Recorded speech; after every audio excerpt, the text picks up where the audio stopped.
Hey everyone, today's video is going to be special. The first video created by the Foundation has reached 1,000 views, so I decided to make a special video to commemorate the occasion. Like that video, we will be reviewing a theory on the behavior shown. This theory is widely considered to be really bad for a multitude of reasons. It doesn't make much sense to even take it seriously, but I thought for the sake of posterity, I'd make a comprehensive list of all the different aspects of this theory. So today, we will be doing an analysis of a theory regarding the Patterson-Gimlin film. The subject of this theory being ASP1-1. This analysis has a clearance level of 1. The theory we will be going over is M.K. Davis's theory. To my understanding, his theory is that there was a massacre of several Bigfoot creatures days previous to the day Patty was filmed, and that the bodies of these creatures were buried at the location by the perpetrators of the massacre, creating a red pool of fluid seen in the film. I'm gonna add something to the theory that M.K. Davis didn't originally put in. Someone online added that Patterson and Gimlin were hired to do this by the lumber industry and were illegally filming The Last Survivor. There are different variants of the massacre theory, so I'd like to clarify that the one I am looking at today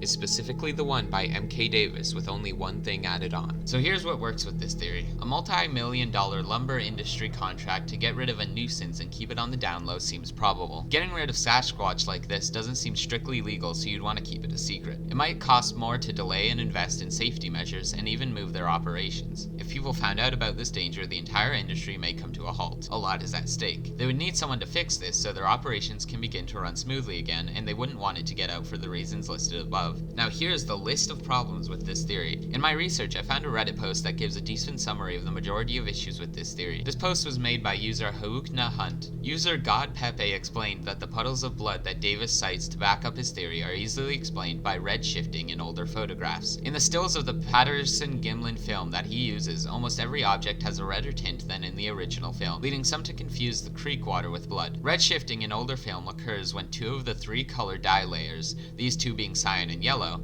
have faded, leaving magenta as the prominent hue. In terms of behavior and physical ability, there seems to be no visible physical trauma. There would, at the very least, be some level of stress instead of casually walking away from these humans with horses. That is not how a creature acts after their friends and family get killed right in front of them. Another problem is physical evidence. If any number of Sasquatch had been killed, the corpses would have been very thoughtfully autopsied and analyzed. Where were the bodies or any amount of hair and tissue? Did they kill them and then just leave the bodies? They want to prove they existed, so why did they leave the actual proof behind? As for Davis himself, he once uploaded a video citing that just turned out to be someone from his own search team washing his face with a towel. I could not find this video, however user FloydPink24 claimed that this existed, and from what I've heard about Davis, it wouldn't seem that surprising. User Anima1Mother supported Davis's issue with previous footage by pointing out that MK also stands behind the fence climber footage, which looks like just a regular guy jumping a fence. MK stands behind the shed talker and the white Bigfoot. All of this supposed footage and evidence comes from the same family on some farm in Texas. They've been regularly called hoaxes by many in the Bigfoot community, and if you saw this so-called evidence, you would see why. Grainy, washed out footage of what little you can make out just looks like regular people running around in the woods with hoodies on. User Bigfoot's Buddy added to this by pointing out that Davis has a talent for film manipulation, and he plays the Southern gentleman angle in his interviews to come across as charming. He had to do extreme levels of zoom-ins and manipulation of the film for his confirmation bias to work. This is severe pareidolia. Now I could go on and on about M.K. Davis and how a huge majority of his videos and pictures he reviews